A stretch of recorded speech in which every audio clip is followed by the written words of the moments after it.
Welcome to Kevin Mannix Report. I don't know why we call it that, but I'm Kevin Mannix and I'm your host, so I suppose that's why we call it that. This is a show that's designed to give us all better information about what's going on in state government and in our communities around the state of Oregon. I am your host, Kevin Mannix, and our guest today is someone who is in a very important judicial position, but there's a lot more to learn about this person and the court where she serves. Our guest is Chief Judge Mary Deits from the Oregon Court of Appeals. Welcome. Good morning. It's good to have you on the show. We try to have a variety of personalities and individuals in government, and the theme of the last couple of shows has been the judiciary, and you're in a position that's somewhat mystical and mythical for people in the community. But before we get into things about people's positions and that sort of thing, we always like to get to know a little more about you as a person. And there you are, Mary Deits, Chief Judge, Oregon Court of Appeals. Where did Mary Deits go to school? I started going to school in Medford, went to grade school, junior high, and high school, and graduated from Medford High. And did you go on from there to school in Oregon or elsewhere? Yeah, actually, I attended Oregon State, pretty much stayed in Oregon, and then went to Willamette Law School. Now, when you went to Willamette, did you ever think that someday you might be just across the street at the Oregon Court of Appeals as Chief Judge? No, honestly, I would have never thought that possible. Well, what made you go into the law as a career? That's a tough question. That is a tough question. I really enjoyed going to school. I loved going to college and thought, well, I'd like to go on and get some sort of graduate degree. I took a number of law classes at Oregon State and had some professors that said, gee, you really ought to think about law and going to law school. So eventually I decided to and ended up really liking it, somewhat to my surprise. As you know, it's a pretty heavy-duty program at law school, but I found it was something that really suited me and continued in it. Well, we're almost contemporaries. I think so. You took your degree back in the 70s. I think actually we might have taken the bar the same year. 1974. That's right. Did you happen to take the bar review course at Willamette? Yes, I did.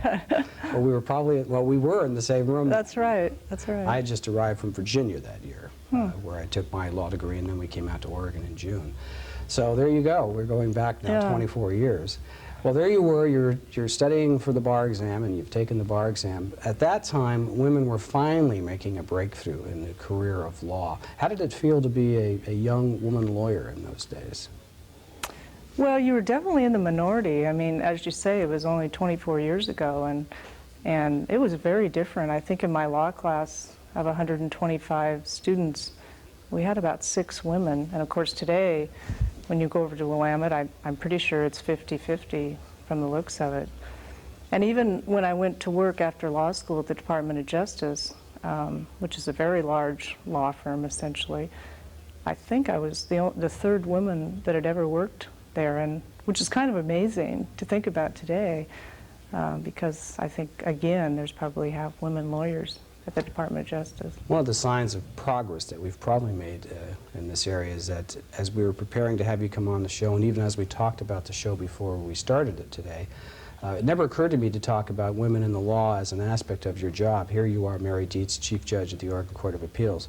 So that was sort of an aside, and that's not our major theme today, but it occurs to me that we have made some progress in the last 24 years in changing the legal profession and assimilating women in a natural way, so that it's no longer something that's a big deal. That's Am I right about that? Absolutely. You know, it's really amazing. In fact, I kind of take it for granted that it really just isn't an issue.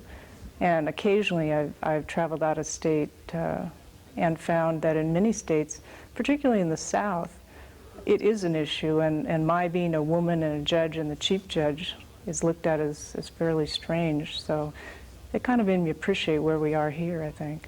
Well, that puts things a little bit in perspective, but tell us a little bit about what you've done in other things before we talk a lot about the law. It's nice for folks to know what kind of a family life you may have, or hobbies, or sports, or whatever else. Can you tell us a little about yourself from that side? Sure, yeah. Well, I'm married. I have 2 children. My oldest is a senior at the University of Montana, and my youngest child is a senior in high school, so I'm soon to be without children, which will be quite a transition. I'm very sad to see her go, and it's going to be an interesting time, I think, for me to adjust. But as far as my own activities, I love sort of active outdoor. I'm a tennis player and hiker, biker. Really enjoy sort of Oregon's, what it has to offer in terms of outdoor activities. Is that a good way for you to also undo some of the stress of being in the office or in the courtroom for that matter, and all that builds up and you get a chance then to break out and get into some physical activity? Oh yes, it is. I mean, when I'm out hiking or playing tennis or whatever, I'm not thinking about that. I'm thinking about trying to get the next ball over the net, or, you know, it's a terrific outlet, I think. Can you tell us a little about your career with the Department of Justice? Yeah, I started there. Actually, I was a clerk there before I took the bar in 1973, and didn't necessarily intend to spend a whole long time there. I thought it'd be a great way to get initiated into the practice of law, but I found it was just a wonderful group of lawyers to learn from, and offered an opportunity to do everything you could in law. You could try cases, you could do appellate work, general counsel work, and so it was a great way for me to sort of see what it was that I really liked to do. I represented a lot of state agencies. In the last 8 years, I was in charge of all the natural resource agencies and the legal representation of them, and I really enjoyed that a lot. Well, you were there then through, I'm going to guess, 5 attorneys general. If you started out with Lee Johnson, right, and then right. Jim Redden, right. Then we would have had, well, that's Jim Brown was Jim in Brown for a year, was in there, right. and of course Dave Frohnmeyer. Right. Were you also there during Ted Kulongowski's tenure? No, I left in 1986. Oh boy, it's been that long? It has. So Dave was the AG at the time I left, right. Well, did you have much interaction with the attorneys general, or is it, my experience when I was in the Department of Justice was you're basically in your department and you're working with, for me it was the Solicitor General in the appellate division. Did you have much chance to work with any of those individuals directly? I did, actually. I worked quite a bit with Lee Johnson. We just were involved in some issues that we were working together on. And when Dave was there, he had created sort of a new structure in the Attorney General's office and created sort of a middle management layer, and I was a member of that. So we did work quite a bit together, and as you can imagine, it was a wonderful experience. He's a terrific lawyer, administrator, and I learned a lot from him. Then you made a big change in 1986. Yes, I made a very big change. Tell us about it. How it was, how you felt about it. I had done a lot of appellate work at the AG's office and found it was something I really enjoyed doing, and had thought, well, you know, one day I would really like to be on the court. And so in 1986, I think Mick Gillette went to the Supreme Court and there was an opening, and I decided that I would put my name into the appointment process and sort of try and learn about the process and how to go through it. I mean, I really, honestly, didn't expect to be receiving that appointment, but it was one of those things where things just worked out very well, and I received a call from the governor and was appointed to the court in 1986. I'm pleased to say the rest is not history. It's really contemporary events and current events. How have you enjoyed your service on the court?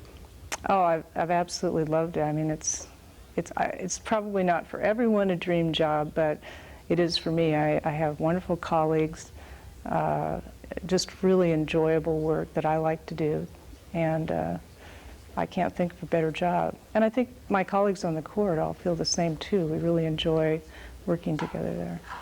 Now I'm going to shift a little bit to the structure of the court so we can sort of help folks fit you in as to how this all gets put together. We now have the circuit courts, which are the trial courts at the county level. We used to have district and circuit courts, but now they're consolidated, and so basically I'll call it the county level, although they're set up in districts. We have got circuit courts, the trial courts. A case that goes on appeal from there, or an agency decision that goes on appeal, goes to the Oregon Court of Appeals, which is our intermediate appellate court, but it's actually the final stop for most cases, as we'll discuss in a few minutes. Then you've got the Oregon Supreme Court, composed of 7 justices. How does the Court of Appeals operate from your perspective in this whole system? Maybe you can give us an overview of the kinds of cases that come there and how you look at cases. Well, basically, any decision of a trial court in the state or of an administrative agency in the state, a person in Oregon has the right to appeal that case to our court. And so needless to say, we have a very high number. Last year I think we had 4,600 notice of appeal filed. So we hear everything. We hear murder cases, business cases, you know, divorce, anything.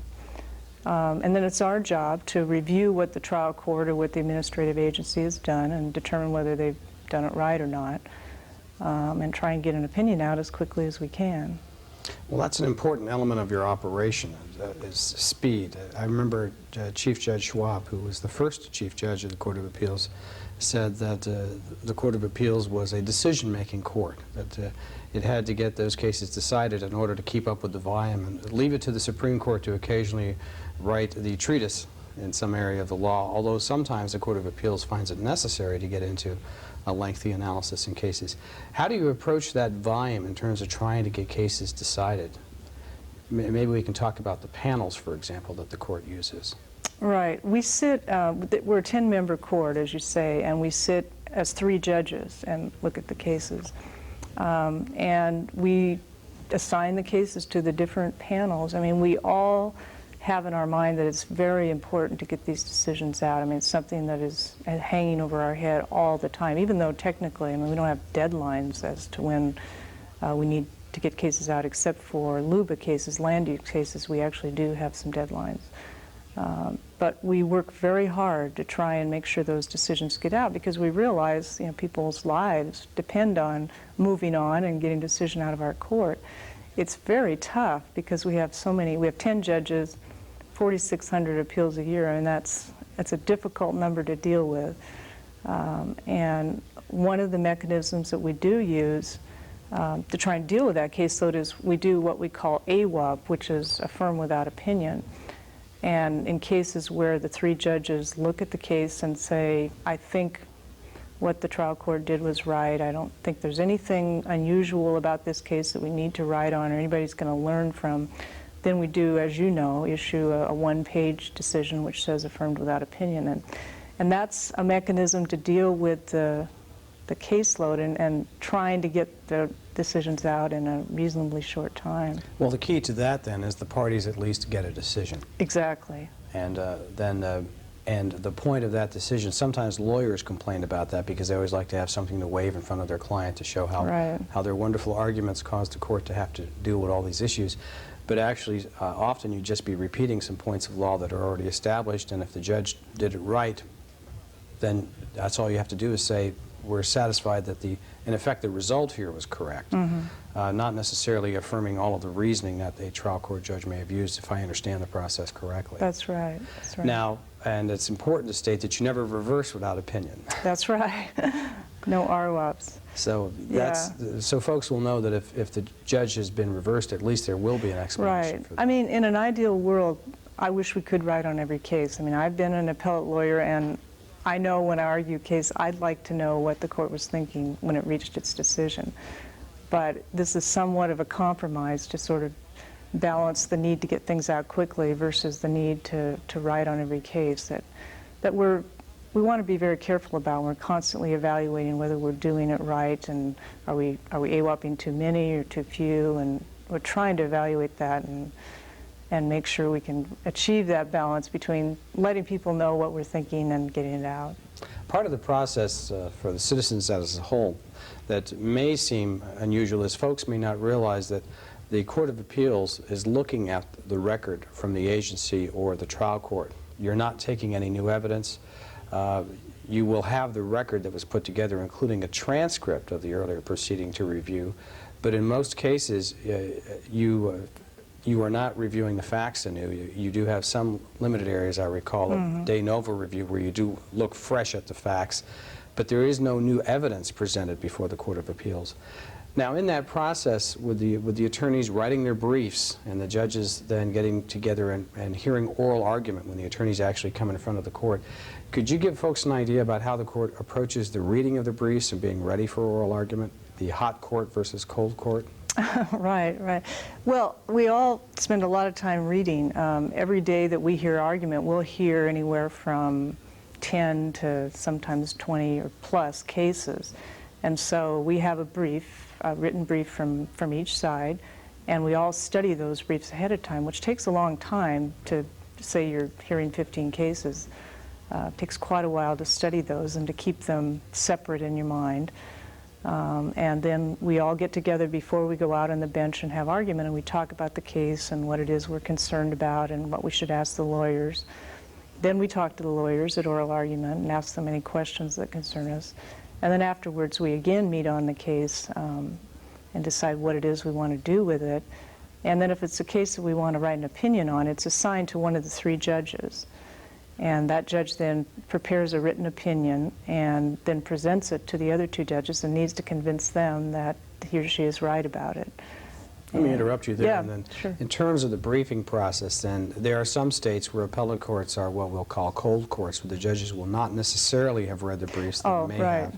But in the Court of Appeals here in Oregon, the judges have read the briefs, so they know ahead of time the points that the lawyers are making. Exactly. My perception would be that that would increase the interchange and improve the interchange or dialogue that occurs during oral argument. What's your reaction to that? Oh, it absolutely does, right. You know, we all, I mean, as familiar as you can be from reading these written documents with the case, we're not as familiar as the lawyers, certainly, who know the whole record in the case, but yes. And that can be a very meaningful interchange with the lawyers. A lot of times, ahead of time, we'll talk about a case and think it might be going a particular way, and then once we talk to the lawyers and ask questions, we realize that things might be a little bit different and we'll have a different view of the case. So yes. Oregon, I think, I know I have my biases because I'm part of this system, and but I think we really do a pretty thorough job of looking at appeals. As you say, there's a number of states where the judges don't actually read the written briefs. They have staff read them and prepare a memo. And there's an awful lot of states where they don't even have oral argument on the cases. In fact, there's a presumption you don't get it in other states, and you have to ask the court to give it to you, whereas in Oregon, the presumption is you do get oral argument unless you decide you don't want it. So we're really open to hearing from the parties and the lawyers, and I think it's a better process. Part of my initiation into the law was a 1-year law clerk position under Judge Robert Foley in the Court of Appeals. And in those days, the caseload was lighter, and I was actually assigned as his law clerk to read the briefs, which he also read, before oral argument. But I was also asked to prepare a 1 or 2 paragraph summary of my perception of the case. I think he did that to help train me even more in the law, but then I also had to sit through oral argument because the scheduling wasn't as heavy in those days and we had the luxury of time. So then afterwards he could ask me what my reaction was, and it was a wonderful mentoring, learning experience. I would think that the volume of cases today would make it more difficult for you to have the luxury of having law clerks sitting through oral arguments unless it's a major case that requires some special deliberation. Am I wrong about that? No, you're right, because there's just so many cases that the clerks need to be working on. They don't, with some exceptions, a couple of judges do have their clerks read the briefs or at least go over the cases before oral argument with their clerks. But for the most part, their time really needs to be devoted to researching the cases. And if we do see an interesting case that's going to be argued, or if there's some lawyers that we think are particularly good that we'd like the clerks to see, we'll say to our clerks, why don't you come over today and listen to argument, because that's, I think, part of their learning experience, too. Well, as we're talking about learning experience, we're going to pause for a moment in that learning experience, and I'll mention to our audience that you're with us on the Kevin Mannix Report. I'm Kevin Mannix, your host. Our guest today is the Chief Judge of the Oregon Court of Appeals, the Honorable Mary Deits. And if at any time you have any questions or concerns, I hope you'll feel free to write to me at 2003 State Street, Salem, Oregon, 97301. You can also call 391-8031. That's in Salem, 391-8031.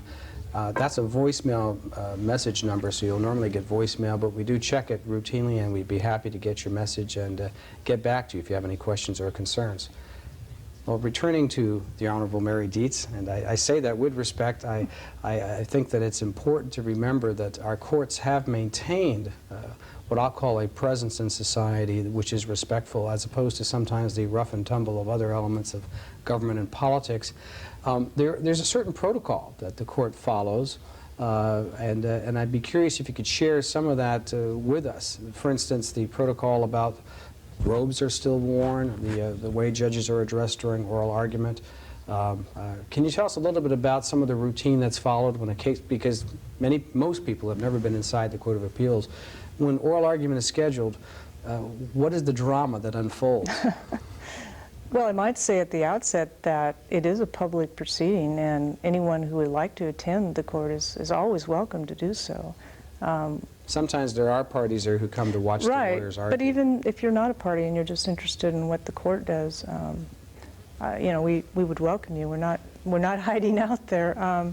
The bailiff does actually say, "All rise." When the bailiff does in. say, "All rise," and you know, I think it's important. It's an interesting thing. There is something about the atmosphere that does engender respect and very civil dialogue, and I think the traditions, obviously, are English traditions. We haven't carried them all out. We don't wear wigs. But I think they're important to creating an atmosphere in which a meaningful yet very respectful civil dialogue can occur. And I hope that we can continue with the tradition of the courts. In my experience as an attorney now who occasionally appears in front of the court, usually the lawyers are well briefed and well versed in what they're arguing. I've never seen anyone become particularly rude or combative. I'm just wondering if you've ever seen anything like that happen. Yes, on occasion, you know, the vast majority of lawyers are very capable, very knowledgeable about their cases and their records, and really good about talking to the court and answering the court's questions. But occasionally you'll have someone who's somewhat out of line and, you know, obviously cares a great deal about their case but gets upset at the court, and we've had a couple of situations like that. Well, now you're in the position of chief judge. Obviously each panel has to have a presiding judge. Can you tell us a little bit about the role of the chief judge of the Oregon Court of Appeals? Well, I had someone recently that was introducing me somewhere describe it as being like an air traffic controller, and I laughed at the time. I thought that's really a pretty good description. Basically what I try and do is to sort of manage the caseload that comes into our court. I assign the panels, and we do sit in permanent panels. Some courts don't do that, but the three judges that sit together are in a department, and they always sit together unless one of them has a conflict or isn't there or something. And then I set up the dockets for each month and what cases are going to be heard on what day, and organize all the meetings of the court on all the cases, and our full court. We do meet once a month as a full court, organize all that, and you know, do a lot of administrative work. But yet I also continue to participate as a judge on the court, because that's the job I really love to do. And I still sit with the various panels throughout the month and hear cases, and I hope to continue to do that because that's something I really enjoy, and I still write opinions and participate in full court. Now we have one other level of appeal in the state which is largely discretionary, and that's the Oregon Supreme Court. The 7 justices who sit to finally review cases. Perhaps you could explain to folks about how that is a discretionary appeal process most of the time, so that they do not automatically have to look at cases. Could you discuss that briefly? Right.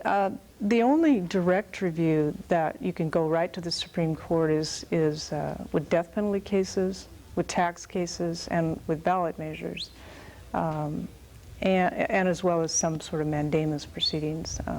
Other than that, the Supreme Court looks, if someone's unhappy with something that our court has done, then they write a petition for review, and in it they explain why they think it's something the Supreme Court should look at, or why they think what we did was wrong.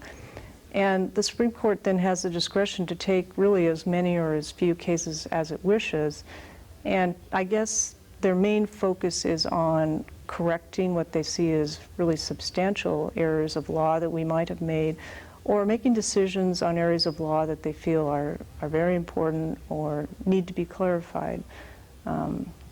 Chief Justice Carson could probably give more accurate figures, but I think they might take as many as 100 cases a year. I'm not positive about that number. And I will gently chide Chief Justice Carson, although the Supreme Court does get their cases turned around. Occasionally a case will be snagged in their process for a long time.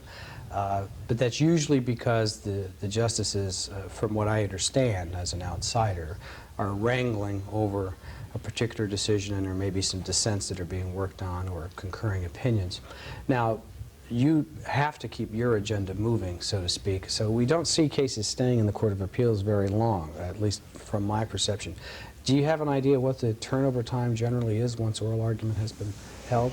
Well, for cases, obviously for cases that are affirmed without opinion, it's very quick, within a matter of weeks. For cases on which there is a written opinion, my guess is that the average might be in the neighborhood of 4 months. That is a guess, but I think that's fairly accurate. That's the most current we've been since I've been on the court for 12 years. When I first came on the court in 1986, we had literally hundreds of cases that were over a year old. And now there are a few cases that might be over a year old that perhaps have gone to full court or somebody's wrangling about, as you say. But for the most part, they get out fairly promptly. We should mention that as an aside, that occasionally the entire Court of Appeals will review a case. Can you explain why that would happen? Well, when we issue an opinion out of our department, our 3-judge department, it's circulated to every other member of the court. We all read each other's work. And if there's something about the case that a particular judge thinks is really important law or thinks is just really wrong, they can refer it to the full court, all 10 of us. And then we meet once a month and we have an agenda where we decide those cases as a 10-judge court. And I'd say our average docket in full court is probably 15 to 20 cases a month. And if we decide that that is a matter that should be taken up by full court, then there'll be an opinion that'll be written that'll have votes by all 10 judges. What are some of the trends or directions that you see with the Court of Appeals, and perhaps you'd like to mention some things you'd like to see happen in the next couple of years, besides adding a couple more judges, which would help with the caseload? Right, exactly. One of the things that we are trying to do is to try and make the public more aware of who we are and what we do, and so we've developed a program where we are going throughout the state and sitting in other cities. The Court of Appeals basically has never done that before. We sat in Bend in April, we'll be sitting in Pendleton in May, Portland June, and we generally sit in schools and try and coordinate with the social studies teachers, and so that they'll have some idea what they're going to be seeing. And we feel it's important to sort of have this outreach program to let people see what it is that we do, because it does seem we are kind of a mystery, I think, to a lot of people.